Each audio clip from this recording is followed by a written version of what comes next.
Good morning. This is July, and first week of July actually. And okay, let me just try to put it out there. I so suck at talking to cameras. Don't ask me why, but I just do. All right, let's get down to the nitty gritty. Everybody out there is searching for answers. Everybody's confused, lost. Some of them are angry, some are happy. They have so many emotions out there. A lot of people in the Christian community believe that we are now in the last days, that we're in the end times. And if you listen to your soul and your heart, you'll know what the truth is. You'll know whether or not we're in the end times. You see, that's the problem with humanity, is that nobody listens to God when He talks to them. That's just the truth. We've been on this earth so long, and things are so confusing for us. People are so manipulated, and some people are just mean, evil, whatever. Some people are kind and good, but everybody's just kind of running around with their, well, we always say, like a chicken with its head cut off. And well, oh gosh, I don't even know how to explain all this to you. You guys want answers, and I'm going to try to help you get them. Okay, I'm going to try to help you with some of the answers, but you got to learn some of the history in order to understand why I'm saying the things I'm saying. We know, for the Christians, right, the Bible, we've got the Old Testament, New Testament, so on and so forth, right? You've got the lost books, you've got everything out there. Everything's in metaphors and parables. Nothing has a singular meaning. Just like, for example, the word Antichrist. Most people believe that there is going to be this one super person that's going to, the beast, whatever, it talks about the dragon and all that kind of thing in the Bible. There's going to be this one person that's going to be born on this earth that's going to be the Antichrist, right? Well, it very possibly could be a figurehead that's an Antichrist, but you got to look at the words Antichrist. Antichrist is not singular. Antichrist is plural. If you look up the definition of Antichrist, it means exactly this. It means, and it says, to be against Christ, to be against God. So it is not singular, folks. It's plural. So there are many Antichrist people and demons and things on this earth. Okay? Well, demon, obviously, because they don't believe that God did anything for them, because they don't want people to believe it, right? So they can't believe what they're pitching and selling, right? So, all right, so things are not singular in any manner, shape, or form. Take the word Whore of Babylon. Okay? Whore of Babylon is not just one thing. It means several different things.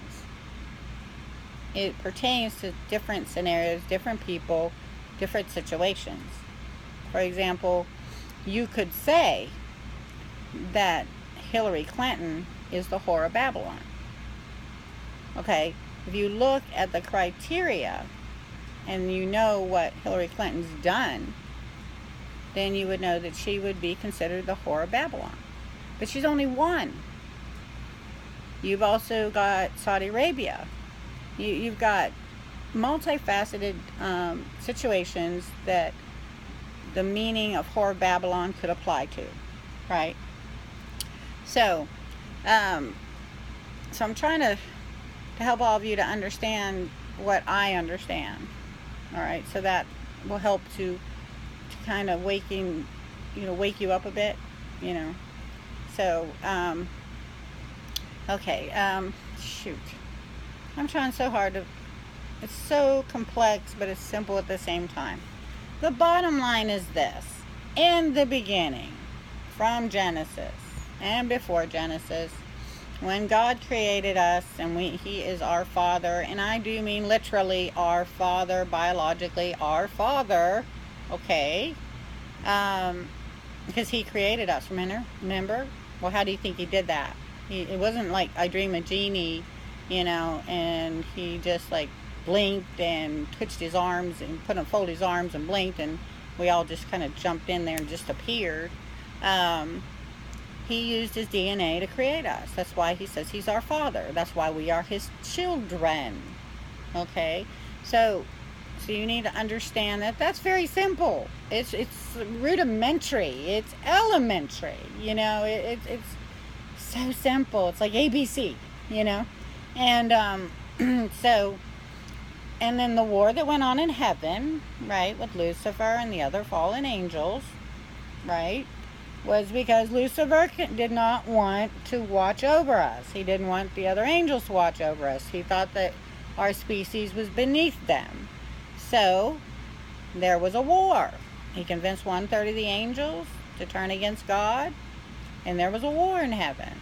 And you know about the war. Well, after the war happened, Satan and them came to the earth because Satan had a plan. His plan was to taint the DNA because, as we all very well know, God is the Alpha and the Omega. So Lucifer was God's right-hand angel, so to speak. Son of God, because they're considered the sons of God, right? So, anyway, Lucifer knew that God was going to have a child with a human woman, and he knew from the beginning to the end what was going to happen to this world. So God was trying to give us a few perks every time we screwed up, and one of the perks that He gave us was to give us His son with a human woman, which was Mary and Jesus, right? Now, let me try to go off on that track just a little bit to help you guys out. In the days of Adam and Eve, and Adam and Eve were not the first two people on the earth, just so you're aware, but God had to jumpstart the pure genetics again, because Lucifer and the other fallen angels came to the earth and took human women and married them and had babies with them. Those are your Nephilim, those are your men of renown, your men of old, your giants that walk the earth.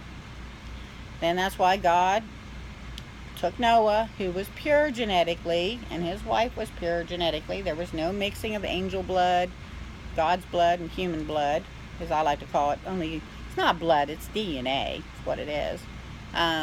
So He was going to destroy the whole earth. You do know that. He wasn't playing around, bud. He wasn't having no humans, no nothing left on this earth. He was just going to take it all. Just wipe her clean. Animals, He was just going to just make the whole thing void. Just start all over. So, but we all know that Noah found favor with God. He liked Noah. So He decided to leave Noah and his family, who were pure genetically, didn't have any angel DNA mixed in with the human and God's DNA, right? So that's why He got him to build the ark. They helped to build the ark. I think God had some pretty paranormal things going on to help Him build that big old ark. And He flooded the earth. And the reason He flooded the earth was to destroy the DNA. And the DNA, that's the humans with the mix. Well, and it wasn't just humans, because apparently Lucifer did a lot of experimentation with animals as well, mixing human DNA and animal DNA. I think that's where you get a lot of your mythology type things, horses with wings and, all these kind of things. So, anyway, there was all kinds of creatures created back then because they were allowed to experiment with DNA back then. God didn't tweak us to make it so that DNA wouldn't cross over. You know what I mean? So, in a breeding sense anyway. So anyway, that's why He flooded the earth, was to get rid of the giants, the Nephilim as they're called, right? And He wanted to wipe the earth clean of the humans that had angel DNA mixed in with their God's DNA and the human DNA. So anyway, then that the whole ark story, right, with Noah, right? And it says that even after the flood, the giants again walked the earth because the angels messed with some more human women and created some more giants, children. So anybody tells you angels do not have a way to procreate, they're full of crap. They can make babies. It says it right in the Bible. So whoever's trying to tell you that is, I don't know. They're just, lots of, like, the Catholic Church and stuff likes to tell people that angels do not have body parts, like male organs, female organs, right? And they try to explain it away by saying that the angels manipulate other humans to have sex with females and create these giant children. That's not how that worked. No, they actually had sex. They took these women, they married them, and they had babies with them. Okay, and those are the giants, the men of renown, the men of old. Which, like I said, after they flooded the earth and cleansed the earth, again, the giants walked the earth again. Then you've got Adam and Eve.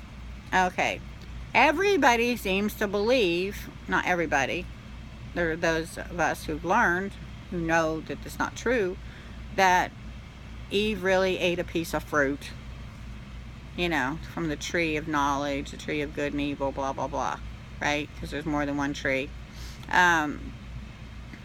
You got to look at that again. You got parables and metaphors, and think about the tree.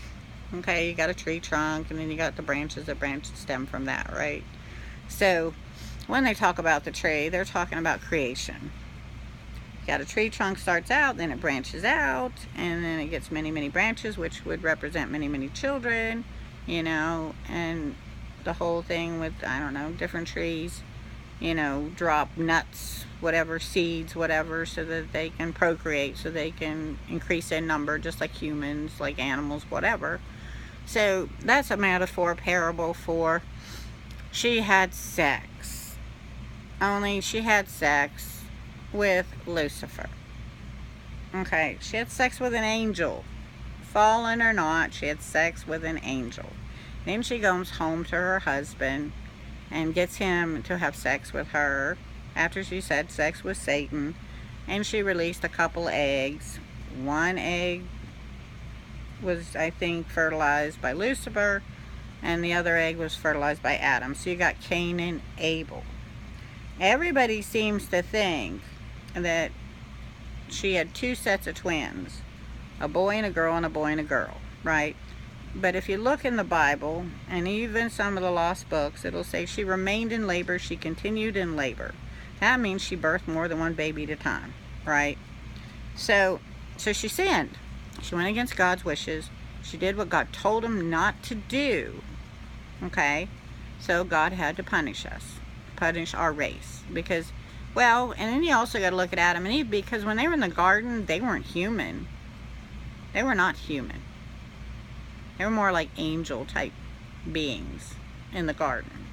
Because if you read the lost books, they will very clearly tell you that what happened to Adam and Eve when God kicked them out of the garden was, one, he shortened their vision, because they could see heaven, they could hear the angels sing, and all this kind of thing. The angels and God walked in the garden with them, because actually Eden, the Garden of Eden, was attached to the spiritual world. It was kind of like almost like saying a middle earth or a middle country. So like you say you had United States, then you had them, and then you had heaven, which would be, say, Russia. I'm just using that as an example. It's kind of like that kind of a thing, right? So only you're talking about planes of existence. So you have heaven, you had Garden of Eden, and then you had the earth, right? And there was a gate between the earth and the Garden of Eden, right? God had a gate there. And so when they sinned, God had to curse them, punish them. So how he did it was, first of all, he shortened their vision. Then they went to live in a place called the Cave of Treasures. That's where they went to live, was in a cave. It was all dark and black. There was no light, no nothing. They didn't know how to take care of themselves. They couldn't feed themselves. They didn't know how to plant food. Everything was done for them.